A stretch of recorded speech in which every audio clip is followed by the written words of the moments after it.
Тәрбиеге бірімізде келмегенбіздер. Яшьләшләр bu жағы белән. Biz менә Аркаил белән делегация белән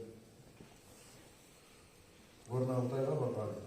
Шунда Аркаил әйтте, Халик Хайрус Разинның хәле начарланды, чирли, мен әйтәм, бүген кіріп чыгам.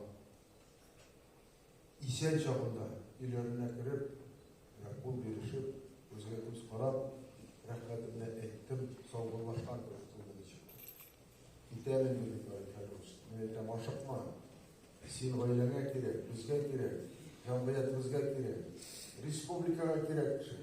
Нинди ярдәм кирәк? Рәхмәт инде Рөстәм Нургалиевич бик ярдәм итте ди, ләкин чирем шундый, мин китермен дип әйтте. Шуннан соң бик авыр булды. Бергә эшләгән, дәүләткә хезмәт иткән кешебез белән шундай сүзләр әйткәч, бүген аны азаплы юлга сатабыз. Разин достыбыз хуш, орның жымақта болсын, сенің эшләгән эшләрең, тормышың сенің, безнең күз алдында мәңгегә йөрәкләребездә истә калыр. Хуш бул достыбыз, орның жымақта болсын.